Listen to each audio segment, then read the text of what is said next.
Hello champions, कैसे हैं आप सब। आई होप आपकी स्टडी बहुत बढ़िया चल रही होगी। आज हम हमारा 6 चैप्टर लेकर आए हैं ट्राइंगल। और आप अगर एक ऐसा वीडियो ढूंढ रहे हैं कि ट्राइंगल का कंप्लीट सॉल्यूशन एनसीईआरटी आपको मिल जाए और साथ ही साथ में कॉन्सेप्ट मिल जाए, ठीक है ना, तो पहले तो आप यहाँ पर लिंक चेक कर लेना, क्योंकि सबसे बेहतरीन कॉन्सेप्ट ट्राइंगल का जो है BPT theorem, basic proportionality theorem, उसका मैंने वीडियो पहले डाला था, तो उसका लिंक डिस्क्रिप्शन में वो देख लेना। उसके बाद हमारी जो चैंपियन सीरीज चल रही है, जिसमें हम हमारा एनसीईआरटी सॉल्यूशन जो है वो पूरा कर रहे हैं, है ना। एनसीईआरटी का कंप्लीट सॉल्यूशन जो आपको प्रोवाइड कराया जा रहा है, ठीक है। तो उसके अंदर हम आज ट्राइंगल की 6.1 एक्सरसाइज देखने वाले हैं। और एनसीईआरटी सबसे पहले करनी है, इस चीज को मत भूलना। तो 6.1 करेंगे, 6.2 करेंगे, फिर 6.3 करेंगे, ठीक है ना। स्टेप से चलेंगे। एक इसका बेसिक प्रोपोर्शनल थ्योरम बीपीटी का वीडियो लिंक में है, वो देख लेना। उसके बाद इस चैप्टर की शुरुआत करना।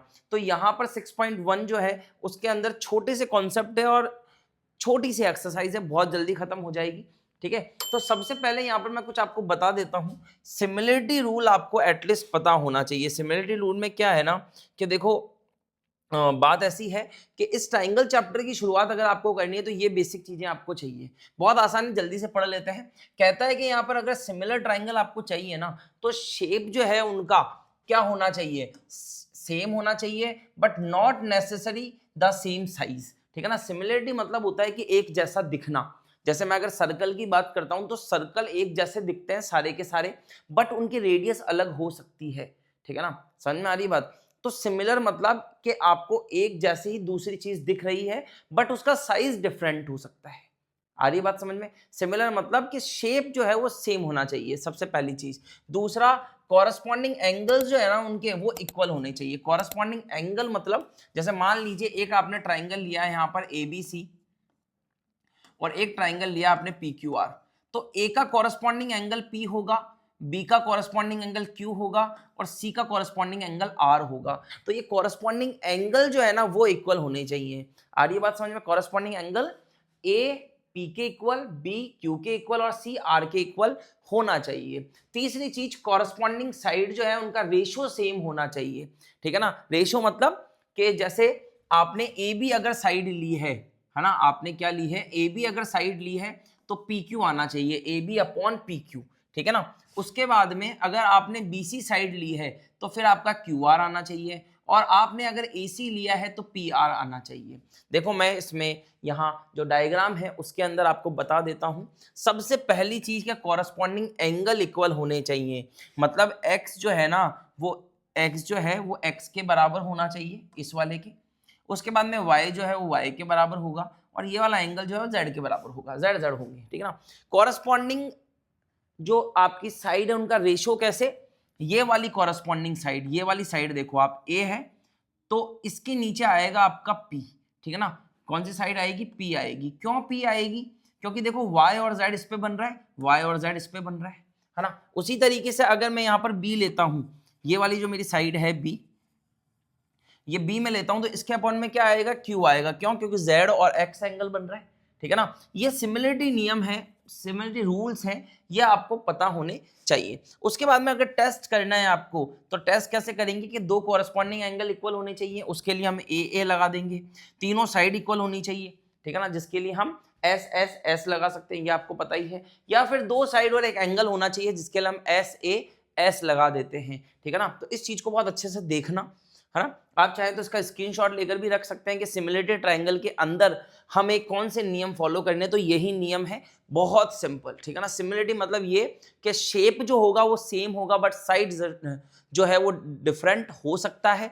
और दूसरी बात, एंगल जो है कॉरस्पॉन्डिंग वो इक्वल होनी चाहिए, साइड एक दूसरे के प्रोपोर्शनल होनी चाहिए, मतलब साइड का रेशो आपस में बराबर आना चाहिए, ठीक है ना। तो ये आपका बेसिक था। उसके बाद हम चलते हैं हमारी एक्सरसाइज की तरफ। तो 6.1 में जो पहला क्वेश्चन आता है हमारे पास में, जो यहाँ पर पहला क्वेश्चन आता है वो आता है हमारे पास में, filling the blanks using correct words given in the bracket, ठीक है ना।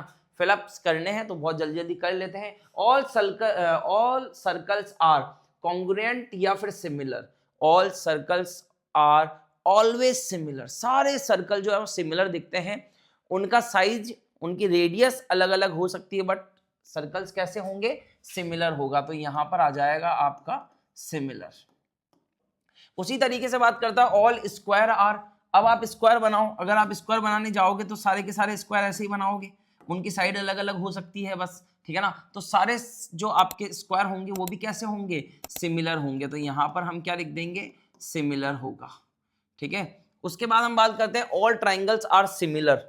सारे ट्राइंगल जो है वो सिमिलर है। कब सिमिलर हो सकते हैं, जब वो इक्विलेटरल हो, क्योंकि आइसोसेलेस में तो क्या होगा, दो साइड बराबर होती है, तीसरी साइड डिफरेंट हो जाती है, बट इक्विलेटरल में क्या होता है, तीनों ही साइड बराबर होती है। अभी पीछे मैंने आपको बताया था कि ट्रिपल एस को अगर फॉलो करता है, corresponding sides are same ratio, तो वो भी आपका सिमिलर होगा। तो इसने बोला कि ट्राइंगल सिमिलर कब होंगे, जब इक्विलेटरल ट्राइंगल होगा वो, सिंपल बात। उसके बाद चलते हैं, two polygons are the same number of sides. दो पॉलीगन्स है, उनके नंबर ऑफ साइड्स जो है वो सिमिलर है, and their corresponding angles are, अभी पीछे बताया कॉरस्पॉन्डिंग एंगल्स जो होंगे वो इक्वल होंगे, और जो their corresponding sides are proportional होगी। सिंपल बात है, ठीक है ना। तो इक्वल आएगा और प्रोपोर्शनल आएगा, बहुत सिंपल है। चलें आगे की तरफ। तो अब हमारे पास में हमारा सेकंड क्वेश्चन आता है, give two different example of pair of similar figure, ठीक है ना। आपको फर्स्ट सिमिलर फिगर के डिफरेंट एग्जांपल्स बना के देने हैं। तो सिमिलर फिगर तो देखो ऐसा बना सकते हो आप, है ना, एक ये ट्राइंगल बनाओ, एक ये ट्राइंगल बनाओ, ये सिमिलर हो गए। उसी तरीके से एक आप ये सर्कल बनाओ, एक आप ये सर्कल बनाओ बड़ा वाला, ये भी आपके सिमिलर हो गए, ठीक है ना। सिमिलर के लिए क्या होना चाहिए, शेप जो है वो सेम होना चाहिए। उसके बाद सेकंड देखते हैं, तो बोलता है नॉन सिमिलर फिगर बनाओ। अब नॉन सिमिलर फिगर तो बहुत आसान है, जैसे मैंने एक ये बनाया, एक ये बनाया, और एक मैंने ये बनाया, ये आपके नॉन सिमिलर हो गए, ठीक है ना। ये एक एग्जांपल हो गया। एक और लेना चाहते हो तो ये वाला ले लेना, ये बनाया, उसके बाद में हमने ये बनाया, तो ये आपके नॉन सिमिलर में आ जाएंगे, ठीक है ना। साइज जो है वो बराबर हो सकता है, बट शेप जो है वो बराबर नहीं है, तो ये नॉन सिमिलर है, ये सिमिलर है। बहुत आसान एक्सरसाइज है, 6.1 तो ओरल एक्सरसाइज है, ठीक है ना। उसके बाद बोलता है state whether the following quadrilateral are similar और नॉट। ये दो क्वाड्रिलेटरल आपके दे रखे हैं यहाँ पर, ये फर्स्ट दे रखा है और ये सेकंड दे रखा है, और ये हमसे बोलता है कि क्या ये सिमिलर है, क्या नहीं है ये सिमिलर, बिग नो। क्यों, क्योंकि देखो आप इनके एंगल, यहाँ पर एंगल अलग बनेगा, यहाँ 90 डिग्री बन रहा है, तो यहाँ पर एंगल्स जो है ना, या यूं कहें कि कॉरस्पॉन्डिंग एंगल्स जो है ना वो इक्वल नॉट इक्वल, ठीक है ना, नॉट इक्वल लिख देंगे, नॉट इक्वल्स, ठीक है ना। तो इनके कॉरस्पॉन्डिंग एंगल कैसे हैं, नॉट इक्वल है, चाहे साइड का रेशो बराबर आ जाए। अभी आप 1.5 और 3, सारी 1.5 है, सारी साइड यहाँ पर 3 है, इनके रेशो निकालेंगे तो बराबर आएंगे, बट इनके एंगल कैसे हैं, एंगल इक्वल नहीं है।